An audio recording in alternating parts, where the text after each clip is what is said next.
Hi everyone, my name is Leanne and today I'm going to be recommending to you 5 young adult or YA books. Now I wouldn't say these are a definitive top 5 favourite YA books, but they are books that I have definitely loved, and when I was taking a look at my shelves today trying to figure out what I wanted to recommend to you guys, I just really wanted to talk about some YA, so let's get into it. The first book I'm going to recommend is Slay by Brittany Morris. Now this is a book that in some ways I really expected to like, and in some ways I wasn't sure if it was for me.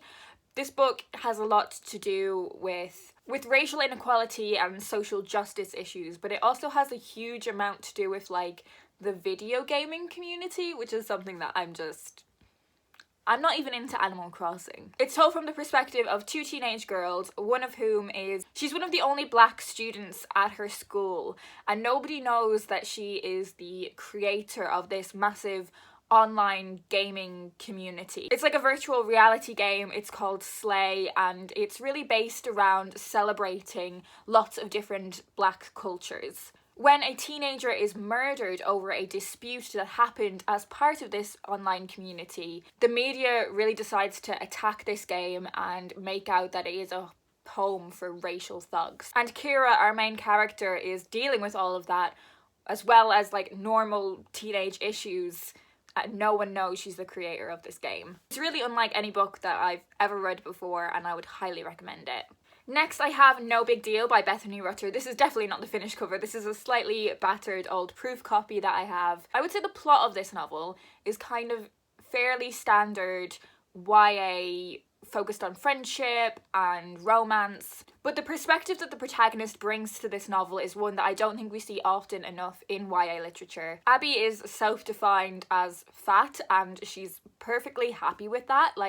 One of the things that I really loved about this book was the contrast between Abby and her mother. Her mother is really focused on fad diets and trying to lose weight, whereas Abby just accepts her body for what it is and loves it. That's not to say she never gets insecure about it, especially when it does come to relationships, but overall she accepts herself and loves herself how she is, and I think that's really refreshing. Huge focus on this book on female friendship, and while the romance plot is something that keeps the book ticking along, it's definitely not the focus. Bethany has another novel coming out this year that I'm really excited for. I think if you've not read this novel before, I would compare her to Holly Bourne. It's that kind of empowering YA. Next I have Only Ever Yours by Louise O'Neill. Now I have spoken about Louise O'Neill's novels quite a lot on this channel. She is probably one of my favourite authors of all time, but I feel like I haven't actually spoken about Only Ever Yours all that much, and the way I would describe this book is The Handmaid's Tale meets Mean Girls. This book is mainly focused on 2 teenage girls who are best friends,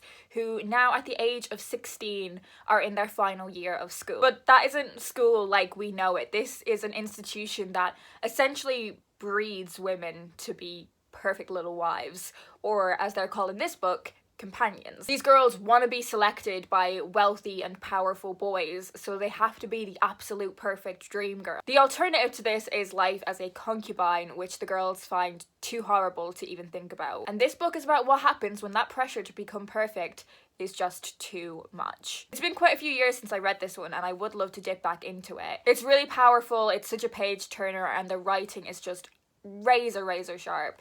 I'm not hugely into sci-fi as a genre, but kind of feminist sci-fi is something that I can get on board with. I also want to recommend Pumpkinheads by Rainbow Rowell with illustrations by Faith Erin Hicks.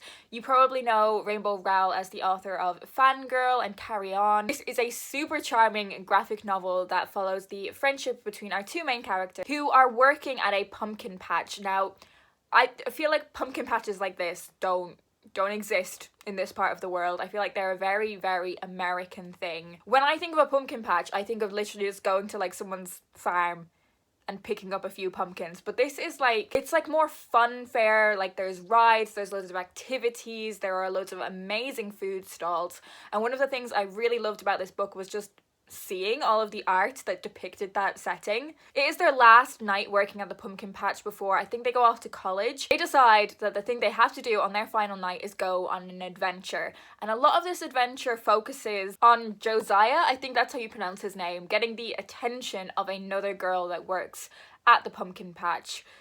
but maybe there's a bit more of a romance brewing between our two main characters. One of the things I loved about this graphic novel was the representation in it. Daya is a queer character who speaks about having relationships in the past with both boys and girls, and it's never made a big deal of. It's just like her situation when she talks about her exes. Sometimes they're boys and sometimes they're girls. There's also a lot of really great representation included really seamlessly in the illustrations. It's so fun. It's a graphic novel, so you'd read it in like one sitting. It's just such a comforting read. And the final book I'm going to recommend to you is Gangsta Rap by Benjamin Zephaniah. Benjamin Zephaniah is probably better known as a poet, but he has written a number of middle grade and YA novels. And what I love about this book is that it's pretty rare to see some YA that is targeted towards boys. It's quite a female-centric area of publishing. This book is about a group of 3 friends who have aspirations of becoming famous rappers. School really isn't for them. It's not working for them. But they are incredible at making music, and they do end up finding a lot of success.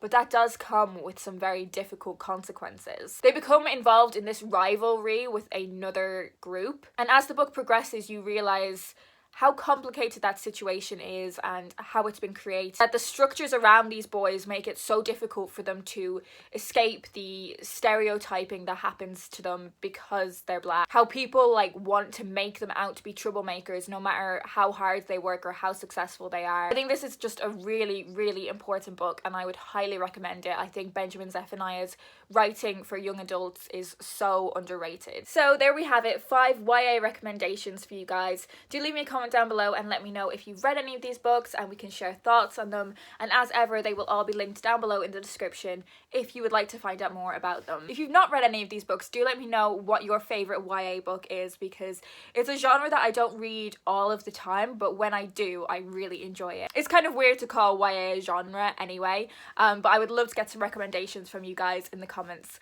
I hope you're doing well, and I will talk to you in my next video.